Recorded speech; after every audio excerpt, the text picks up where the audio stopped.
So if you paid attention this morning when you came in and you picked up your communion, our party sign today is set to not relax. This is a moment of enjoyment. But it's not an enjoyment moment like, woohoo, we're going to celebrate and run up and down the aisles and do all of this crazy stuff. This is a moment that pretty much all of us know something about.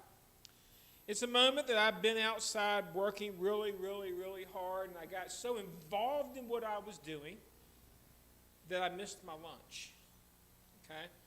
And I continued working, and I continued going, and just went and went and went and went.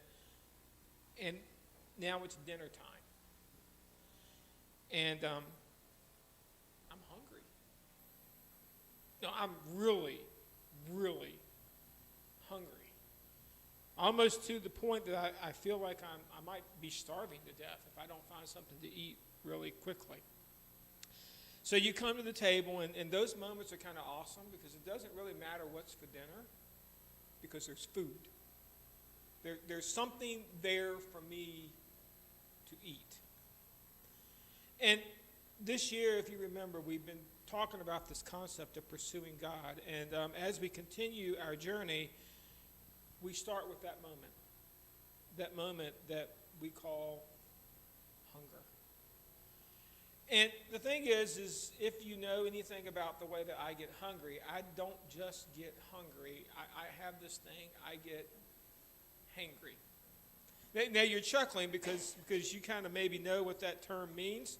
It is a combination of two words. Hunger meets anger. It's not a new word. Did you know that word was actually coined in 1918? It's been around a long time. It just didn't really gather common appreciation until about the 21st century. But here's what's going on in hangry. Your hunger is making you increasingly upset and irritable and angry. And the thing is, usually when you get in this mode, like I said, you don't care what you're eating. All you care about is food. So you come in and dinner's not quite ready yet, but you're done. So what do? You binge eat. Yeah, I know dinner's almost ready, but I'll be okay. I'm so hungry I can eat snacks and then eat dinner to go with it, and I'll probably want to have some snacks after dinner, right? So you begin to binge eating, which means that you fling open the cabinet and you grab a snack. And man, you wolf it down, and it tasted so good, but I'm still hungry. There's still this empty, so what do? Yeah, you grab another, right? It doesn't satisfy you, so you grab another. And then you eat that one, and you're still hungry, and so what do? You grab another and another. I mean, there are all kind of snacks in the cabinets I can just sample, right? And then before you know it, you're standing there or you're sitting there and you're looking at a pile of balled up wrappers, and then it begins to dawn on you. This was a mistake. Not because of the stomach ache that you're going to have from eating all the junk food. It's because now you're looking at the good stuff on the table, and you filled yourself with the wrong thing. And the thing that you filled yourself with means that after dinner is all over and you didn't really eat that dinner, you're going to be sitting in front of the TV and you're going to be hungry again, and then you're not going to eat dinner. What are you going to do? Back to the cabinet you go, and on and on and on it goes. And while this is describing hunger, it's a picture-perfect way that we live our life. It's how we live our spiritual life. We feel empty and frustrated. I've been honest about it. That's how I felt come Friday. Man, I was empty and I was frustrated. I was done, okay? It had been a hard week. It had been a long week. And when you get that way, you see the hole in the middle of our little, by the way, that's not actually me. I don't turn into that creature when I get hungry, although my family may think that's me when I get hungry, okay? I don't like morph or anything, but you notice that hole that's in the middle of that creature? That's how we get spiritually sometimes. There's just something missing. Spiritually speaking, we feel hunger and we can't quite name what's missing. Have you ever been at that moment? You just feel like spiritually you're starved. There's something that's not there. You want something, but I can't put my finger on it. I can't wrap my brain around it. I know there's a hole, but what do I put in it to make it work? So we begin to stuff. Sometimes it is food. A lot of times it's just pleasure. Sometimes I try to fill that hole with achievement, accomplishments. Sometimes I fill it with work. I try to work more and get more involved things and put more things on my calendar so that that hole just goes away. Sometimes, you know what I try to fill that hole with? Distraction. You ever had one of those tired, exhausting weeks and you get home and all that's there is the couch, the TV, and a bag of chips? Plop, click, rip, crunch. Matt did the little fell asleep thing in the back. You didn't get to see it online, but it's hilarious. And you know, spiritually speaking, that's what we do. I don't reach for the good stuff that God's given me. I reach for the junk food that the world has provided me. And then I just can't figure out, why am I so hungry?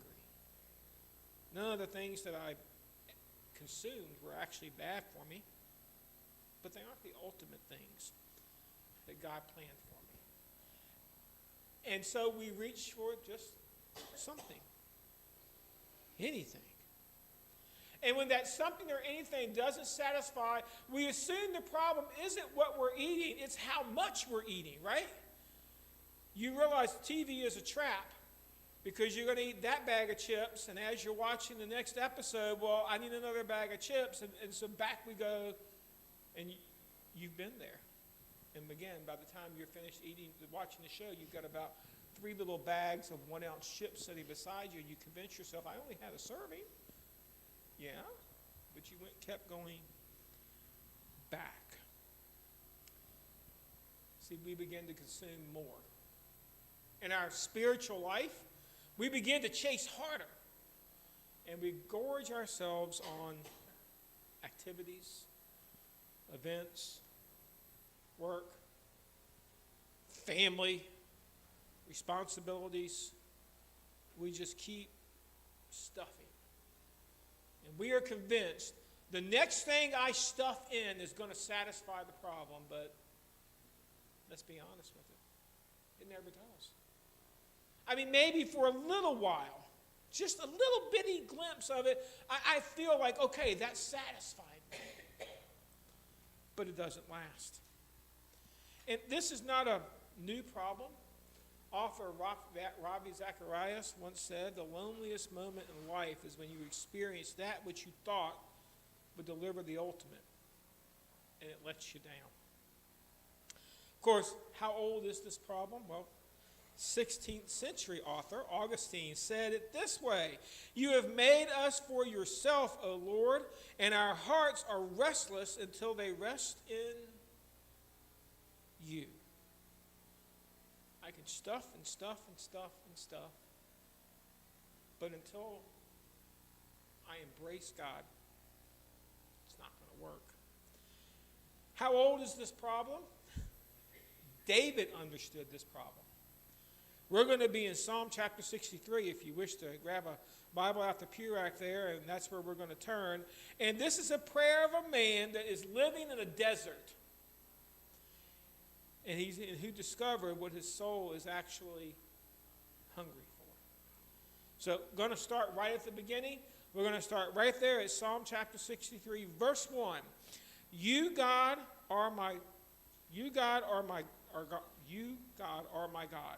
Earnestly I seek you. I thirst for you when my whole being longs for you in a dry and parched land where there is no water.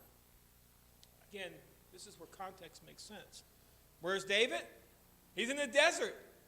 He is describing what he is living in physically, but he is applying it to how he is feeling spiritually. And the psalm opens up with a declaration, not a strength. David needs something. And the thing is, David doesn't start with solutions. He starts with this idea of, I am honest that what I am doing is not fixing my problems. He says, I thirst. There we go. Well, that ain't where we're going. I think I messed up. He says, I thirst. And he follows it up with this idea, I got to see where I am, that we are now independent people. He follows it up with the idea that my whole being that makes up this soul issue, it's hard for us because we are now, I'm back where I'm supposed to be. I'm sorry. I messed up my slides this week. I told you it was a busy week. So you got extra words for the song slides, and I'm missing some words for the sermon slide. We'll be okay. We are indeed independent people, aren't we? It's hard for me to admit when I've got things wrong with my life. It's difficult for me to understand the idea. We don't like admitting weakness. Are you there? I don't like admitting that I can't fix my own problems. But here, David refuses to pretend. Over and over and over again, he reminds us that I don't like saying I need help.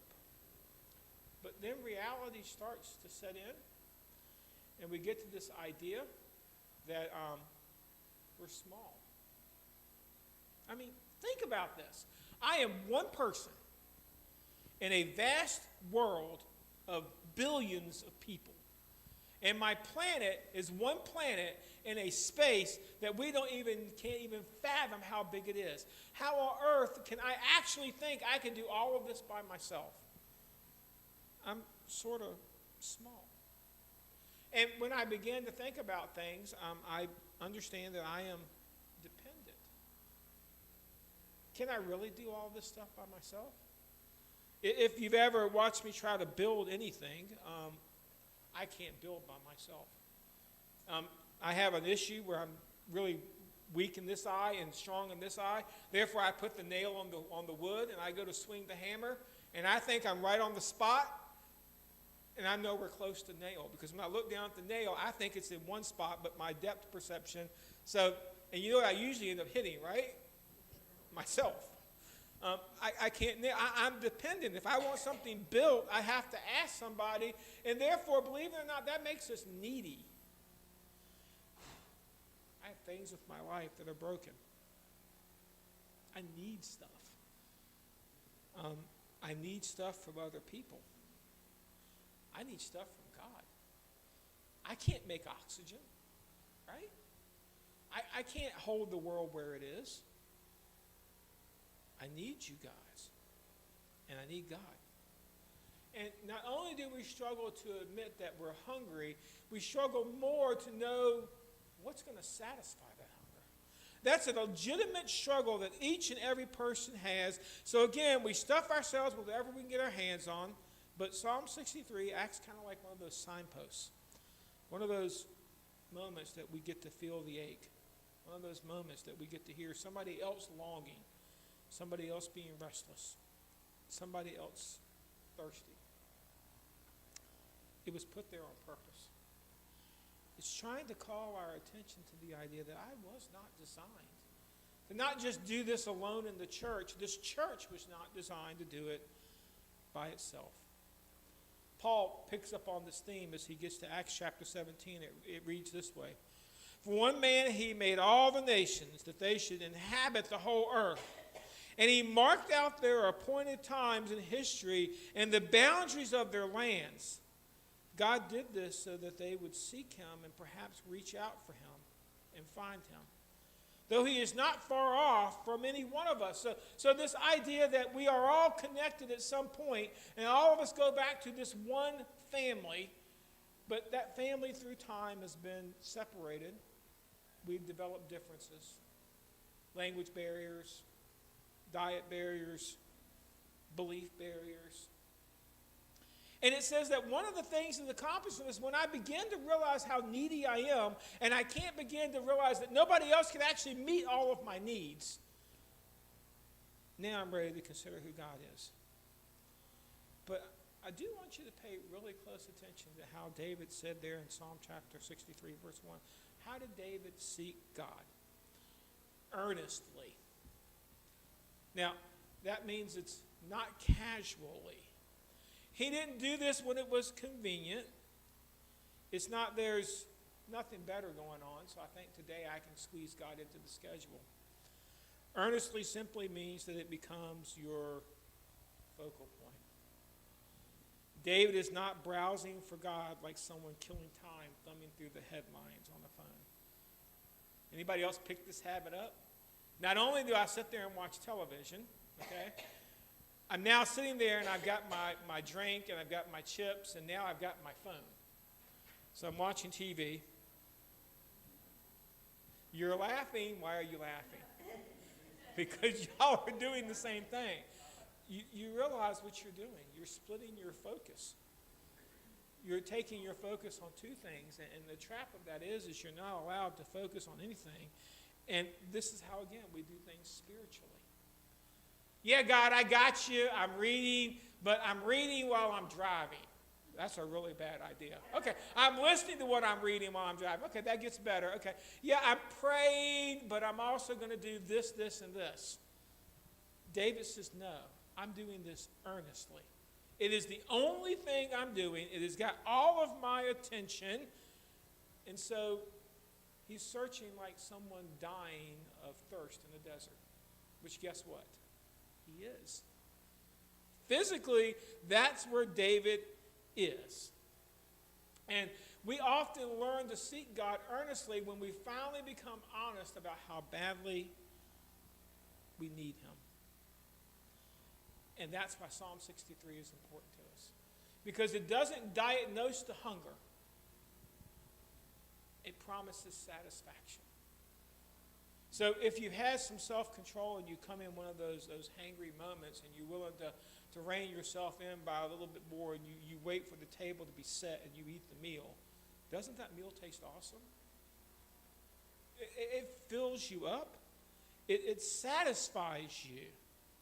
So the question becomes is, what does a satisfying spiritual meal look like? And it has nothing to do with worship songs. It has a lot to do with what you're looking for. Because in verse 2, David starts out, I have seen you in the sanctuary and beheld your power and your glory, because your love is better than life. So David speaks of seeing God in his sanctuary. But where do I find God? God is everywhere, right? I mean, God is in my house, and God is in the park, and God is at the beach.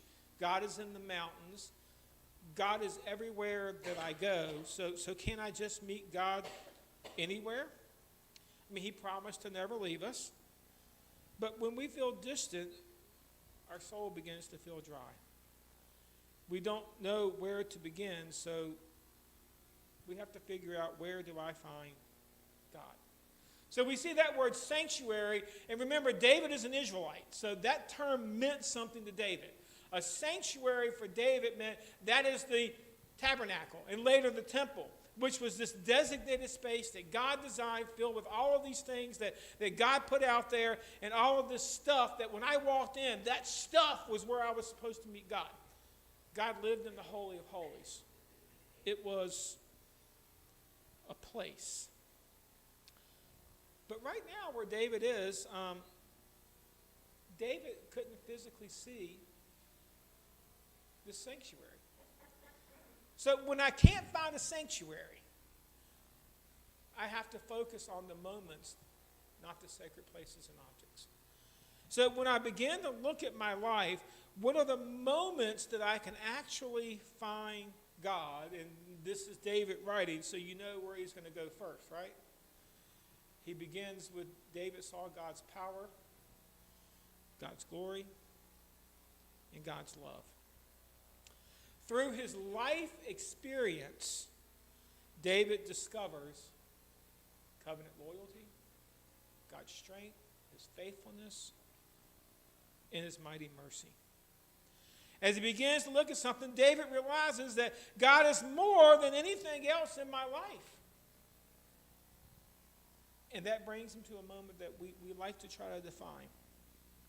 It brings him to the idea of some redirected worship. David continues here, my lips will glorify you, and I will praise you as long as I live. And in your name I will lift up my hands. And so what begins to happen as David begins to look for God and seek God, and he looks back on his life, he begins to worship God. Did he call for the band and the preacher? No, just worship erupted natural. See, worship is not something we do to get God's attention. And we try this, okay? Hey, God, I'm right here. Look, give me your attention. I'm going to sing you a song. You're not trying to get God's attention when you worship. Worship is what happens when God reveals who he is. When you actually see who God is, worship is the natural response, just like when you're hungry, the natural response is to eat. When you see who God is, what you should actually happen is worship just kind of comes out. And if there was one thing David knew about, it was worship, right? And he begins with his mouth. But not a voice of singing. He says, with my lips. Okay? Your lips have to open up. And his voice created endless praise throughout his life. Is corporate worship important? It is for our church because it's where we gather together. But you understand, your corporate worship is supposed to be an extension of your lifestyle worship, not the other way around. If you struggle with corporate worship, then a lot of times what that means is you just don't have a lifestyle worship that goes with it. So when you come here, you're coming here starved. And so you try to feed yourself off of the music and off of generally speaking, 30-minute sermon. I know, I'm working on the 30-minute thing. Off of a communion meditation, off of a meal. You try to feed yourself with that, and then you leave, and just for a moment you're filled, but you might make it to the car, and then you're hungry again. That's because you didn't understand worship. You thought it wasn't an event or an activity. It's a lifestyle. Endless praise. He says, I lift up my hands, and he's not talking about a posture in a song. Isn't that a great big thing that we love to discuss? Is it okay to lift your hands up? Is it okay to clap in church? Is it okay to do this? Is it okay to do that? David is not just lifting up his hands to make a gesture.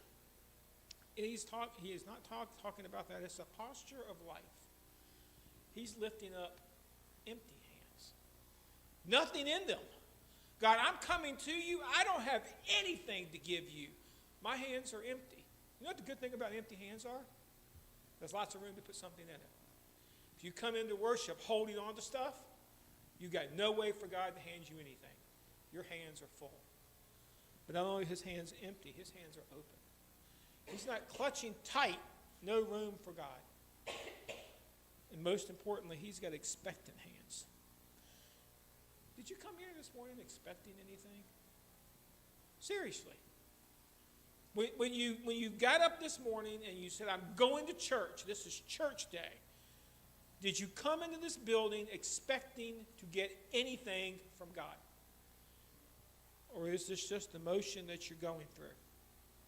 Is this just that thing that you've got on your calendar? This is where I'm supposed to be. You see, when David talked about this, when he was all done, he was fully satisfied.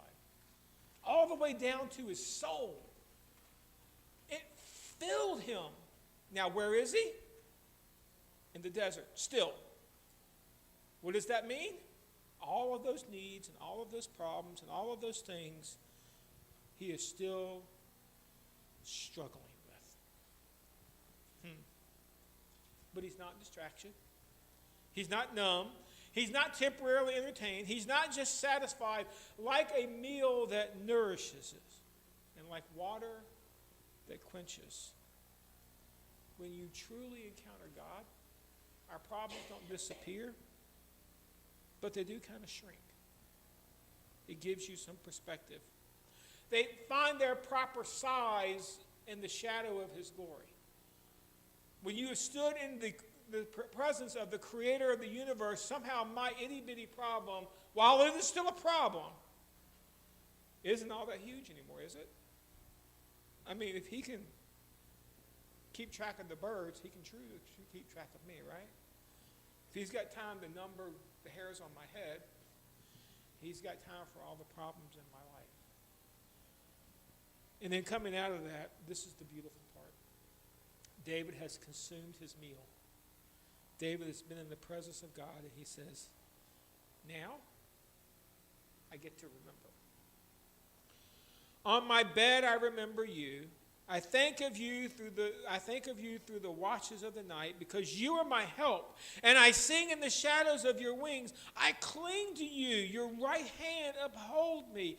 David says, I now get to remember who God is. When you go home today, what do you think you remember about your trip here today? Oh, was the sanctuary too cold or too hot? Was the sermon too long or just right?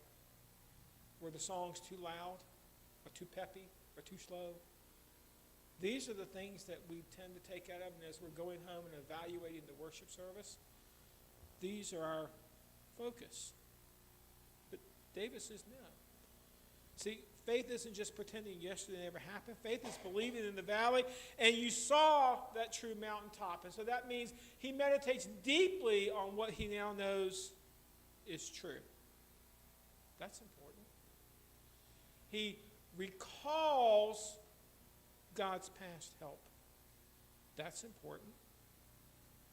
He just flat out remembers that, you know what, this God I'm worshiping, that's who I need to cling to. That's the meal. That's the important thing. That's what's supposed to fill my life. And so my little hangry guy comes back, because now we have a question. Do you know what you're hungry for in your life?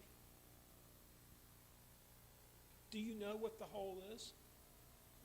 Do you understand? Why is it important that I know what the whole is? Because if I don't know what the whole is, then guess what I don't know? How I'm supposed to fill it. Psalm 63 is about recognizing that the hunger already existed in David's life. And then the question isn't whether you're hungry. The question becomes is, what are you going to reach for to make yourself not hungry anymore? More junk food? More activities? More events? More calendar? More work? What is it that you're going to fill it with?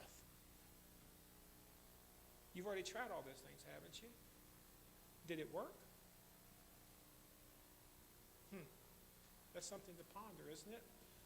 Because your soul will seek something. You are going to try to fill that hole. Your soul is going to cling somewhere. Your soul will be satisfied or frustrated. It only has two positions. Either you're living in satisfied or you're living in frustration. There is no in the middle. If I'm satisfied, it's because I filled it with the right things. If I'm frustrated, it's because I'm still trying to figure it out. And so here's the invitation. Psalm 63 invites us to stop pretending. Seriously. Admit it. I'm thirsty. I'm hungry. And then begin to seek God to fulfill those needs. And trust him that he's going to meet it. And remember, especially when you're in the desert and everything feels long, God is still there with you. Because here's the thing we forget often. We were made for him. This is your design. This is what God made you to be, was dependent in a relationship with him. Therefore, if you don't have that basic need, all the other needs will go unmet. Satisfaction will never happen. See, there's never going to be enough of the other stuff. Never enough activities, never enough money, never enough work. But there will always be just the right amount of God, because he'll make himself available.